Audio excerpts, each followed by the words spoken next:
안녕하십니까. 오늘은 누가복음 24장 13절에서 35절까지 공부합니다. 요절 말씀은 32절입니다. 그들이 서로 말하되 길에서 우리에게 말씀하시고 우리에게 성경을 풀어주실 때 우리 속 마음이 뜨겁지 아니하더냐. 오늘 설교 제목은 엠마오의 제자들입니다. 지난주 말씀의 주인공 막달라 마리아를 비롯한 자매님들이었습니다. 오늘 말씀은 마음의 깊은 상처를 안고 엠마오로 낙향하는 두 형제님들에 대한 이야기입니다. 이 형제님들은 깊은 절망 속에서 부활하신 주님을 만나고 정말 기쁘고 힘찬 부활의 증인이 됩니다. 이 시간 우리 한 사람 한 사람이 부활하신 주님을 만나고 부활의 증인이 되는 귀한 시간이 되기를 간절히 기도합니다. 1파트 희망을 잃은 사람들.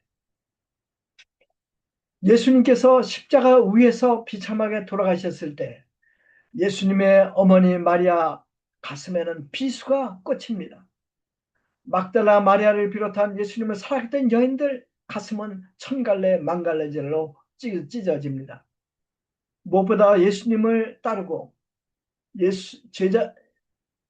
예수님에게 모든 소망을 걸고 3년간 주님을 따랐던 제자들의 슬픔과 절망은 말할 수 없었을 것입니다. 이 주님을 따르는 3년 동안 그들은 정말 많은 것을 경험합니다.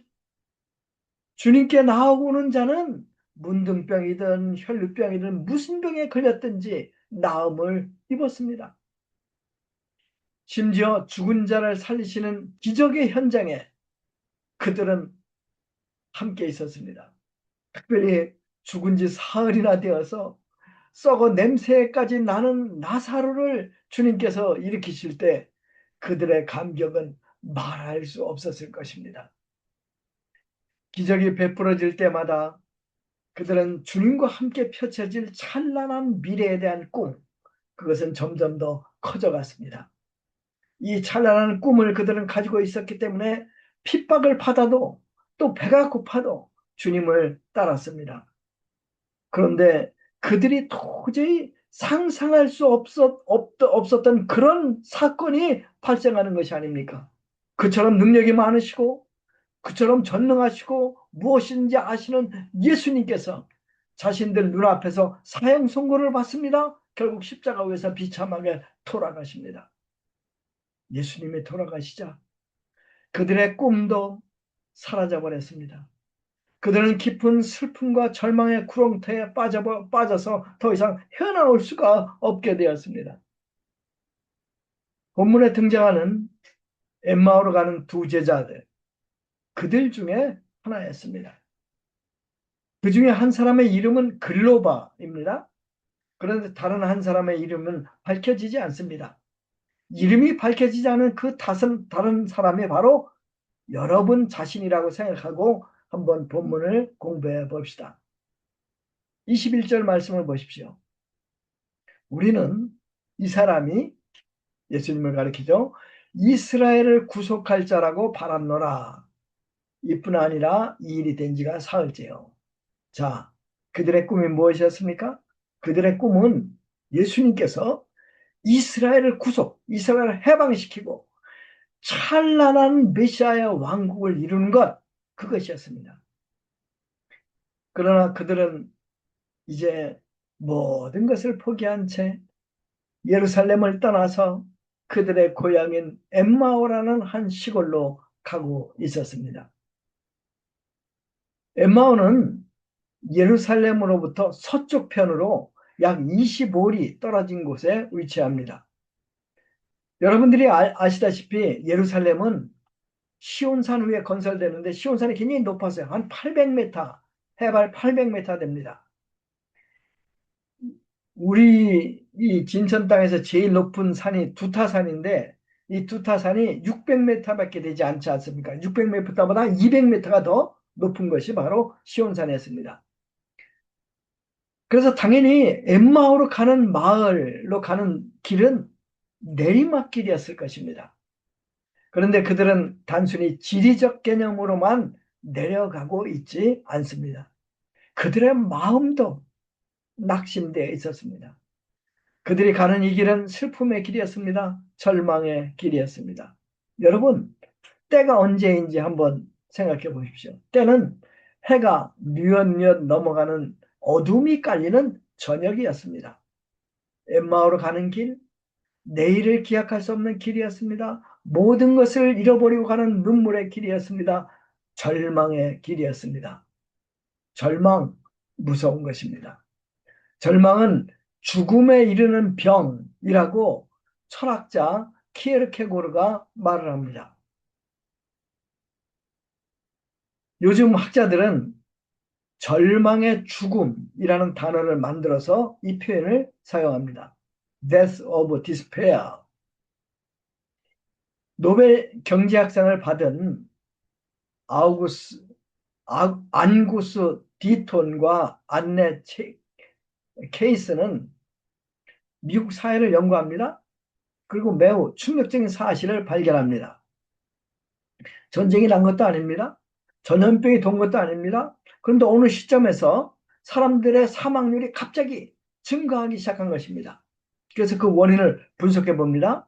그랬더니 사고 때문이 아니고 암이나 사고 때문이 아니고 이 자살, 약물 중독, 알코올 중독 이 세 가지로 사람들이 갑자기 많이 죽어나가기 시작했습니다.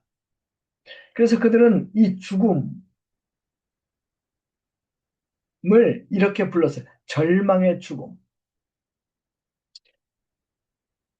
소망이 없는 것. 정말 무섭습니다. 절망은 사람으로 무기력하게 합니다. 또 이 절망은 사람들로 진짜 이 생명을 잃게 합니다. 또 절망이 우리 신자들에게 무서운 것은 신앙의 현장, 사명의 장소를 떠나게 하는 것입니다.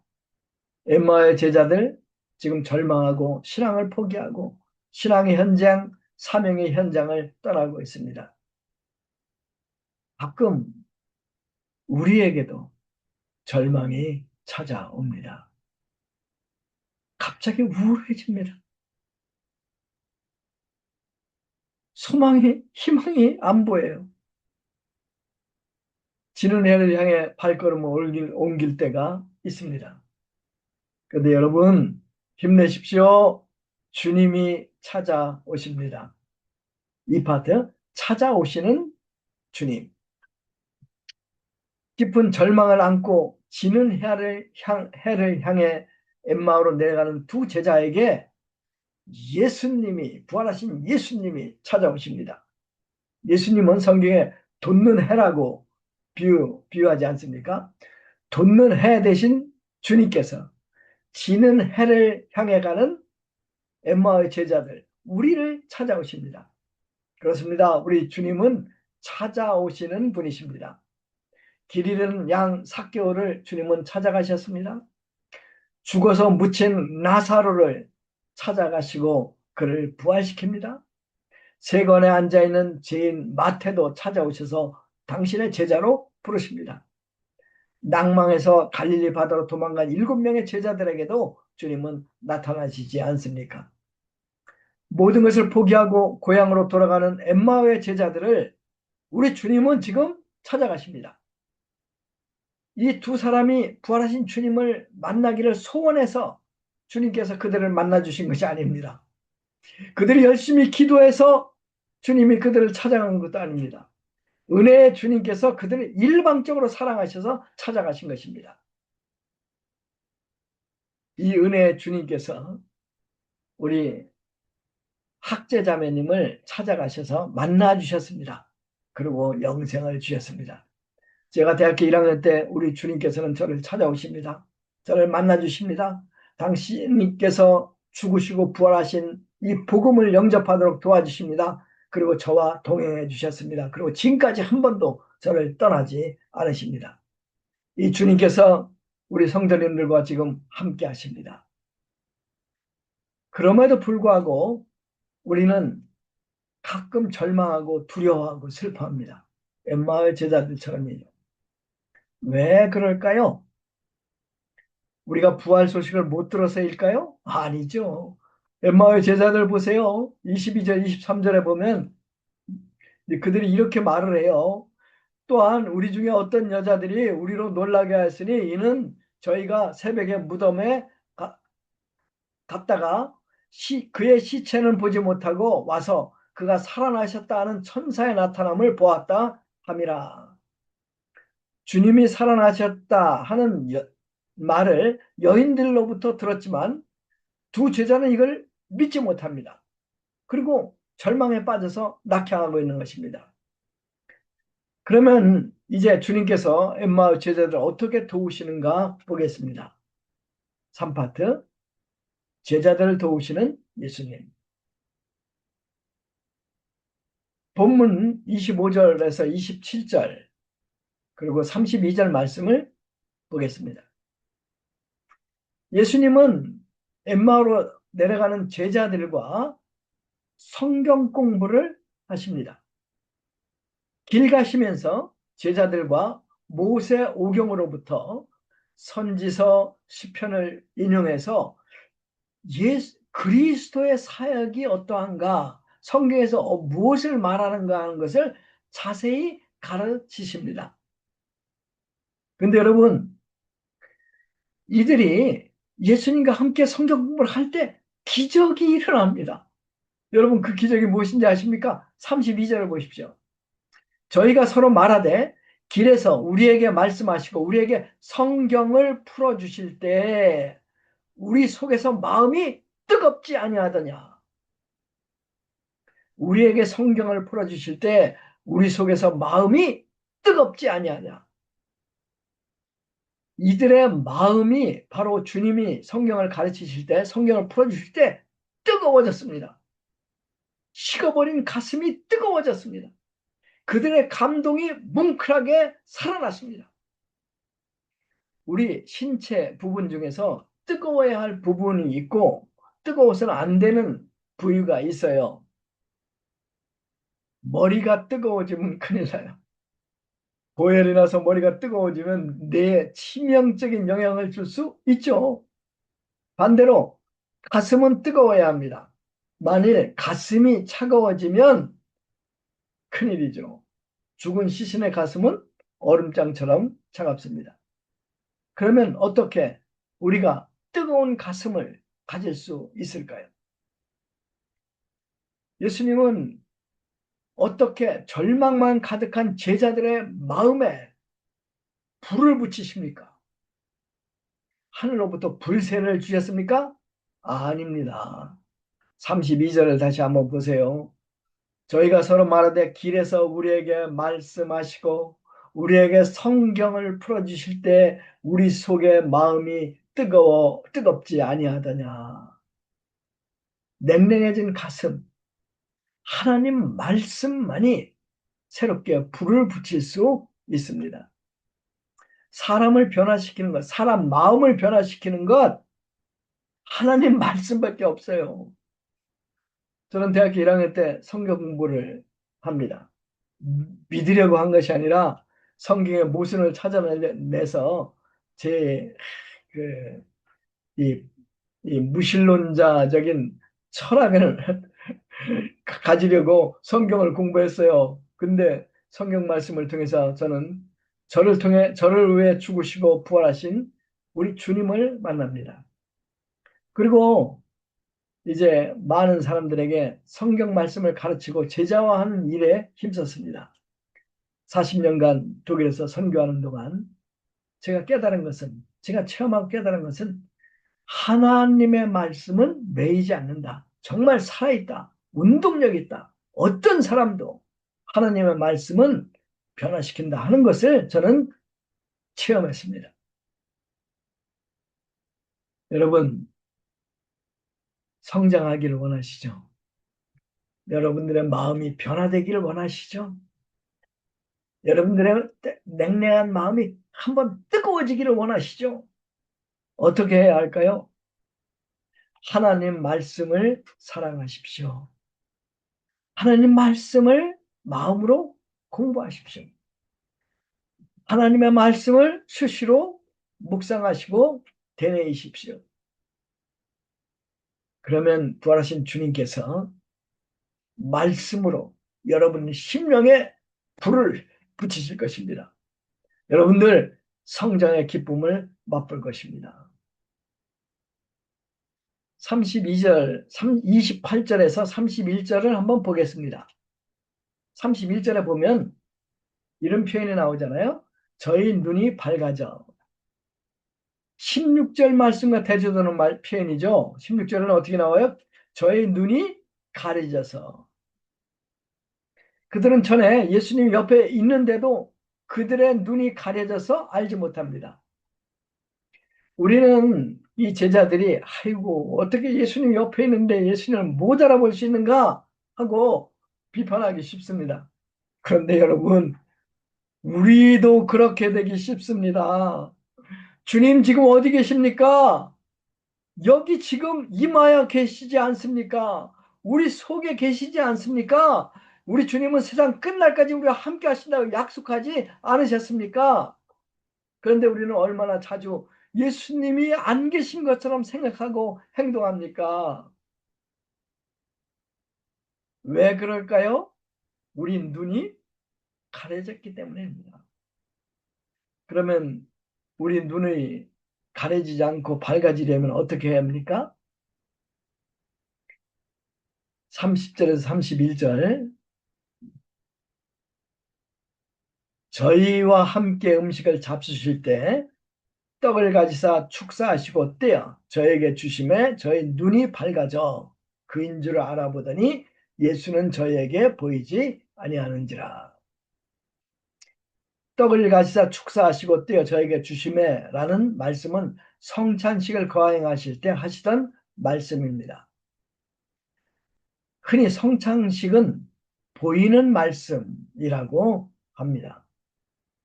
부활하신 주님이 두 제자에게 보이는 말씀, 떡을 떼어 주실 때 이들의 눈이 밝아졌습니다.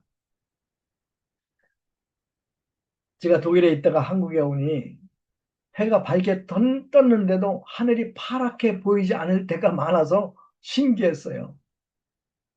그 이유가 무엇이죠? 중국에서 날아오는 미세먼지 때문입니다. 그런데 여러분, 사단도 끊임없이 우리 시야를 가리기 위해서 지옥 굴뚝에서 검은 구름을 우리에게 보냅니다. 그러면 이 지옥 굴뚝에서 나오는 검은 구름 때문에 우리의 눈이 가려집니다. 그러면 부활하신 주님이 옆에 계시는데도 보이지 않습니다. 중국에서 날아오는 미세먼지 막을 길이 없어요. 그런데 사단의 검은 구름은 우리가 능히 막을 수 있습니다. 어떻게? 주님의 말씀으로. 주님의 말씀을 묵상하면 또 주님의 십자가 부활을 묵상하면 성령의 바람이 우리 시야에 가리고 있는 검은 구름을 싹 날려버립니다. 이 시간 다 같이 눈을 감고 한번 주님이 속삭이시는 말씀을 한번 들어보십시오. 사랑하는 아들아, 사랑하는 딸아, 보라, 내가 세상 끝날까지 너와 항상 함께 있으리라. 주님, 제 옆에 계십니다. 여러분 옆에 계십니다. 여러분 안에 계십니다. 이 옆에 계시는 예수님의 손을 꼭 잡으십시오.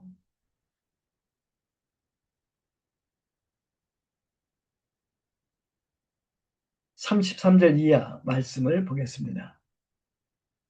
이 두 사람이 부활의 주님을 만나자 그 시로 일어나서 예루살렘으로 돌아갔습니다. 여기서 주목할 것은 그 시로 일어났다고 하는 표현입니다. 그 시가 언제입니까? 어두운 밤중입니다. 그들은 너무 기뻐서 다음 날까지 도저히 기다릴 수가 없습니다. 그래서 그 자리에서 뻘떡 일어나서 예루살렘을 향해서 뛰기 시작합니다. 너무 황홀하고 기뻐서 그들은 예루살렘으로 지금 향해 달려가고 있는 것입니다. 그들은 해 지는 곳에서 해 뜨는 곳으로 뛰어갑니다. 엠마오로 가는 길은 내려가는 길이었고 예루살렘으로 가는 길은 올라가는 길이었습니다. 절망을 떠나 희망으로, 낙심을 떠나 기쁨으로 가는 길이 예루살렘을 향해서 가는 길입니다. 예루살렘은 주님의 십자가가 있는 곳이요, 제자들이 있는 곳이요, 교회가 있는 곳이었습니다. 우리도 가끔 엠마오의 도상에 있을 때가 있음을 고백합니다. 세상에는 문제없는 사람이 없습니다. 살다 보면 신자들도 마찬가지예요. 개인적인 문제, 가정적인 문제, 직장의 어려움을 당합니다. 나이가 들면 특별히 건강 문제도 심각합니다. 이러한 크고 작은 일들이 우리로 낙심하게 만듭니다. 그러나 우리는 절망하고 좌절하고 낙심해야 될 필요가 전혀 없습니다. 왜 그렇습니까? 부활하신 주님께서 지금 우리와 지금 여러분들과 함께 하시기 때문입니다. 아멘. 오스트리아 정신과 의사였던 빅터 프랭클이라는 사람이 있습니다. 이분은 유대인이었어요. 유대인이 이제 오스트리아도 이제 그 합병하고 이제 유대인들을 핍박하기 시작해요. 그래서 온 가족이 다 이제 나치 수용소에 들어가게 됩니다. 그 부모들은 결국 나치 수용소에 죽고 자기 아내도 죽어요. 나치 수용소, 정말 사람이 살아남기에는 도저히 불가능한 그런 환경이에요. 먹을 것도 충분하지 않고 추위는 뼛속까지 파고들고 매일 죽음이 눈앞에 벌어지는 그런 곳이 바로 나치 수용소입니다. 그런데 이 정신과 의사였던 빅터 프랭클은 그곳에서 한 가지 놀라운 사실을 발견합니다. 똑같은 환경인데 어떤 사람은 끝까지 살아남고 어떤 사람은 갑자기 무너져 버리는 것이 아닙니까?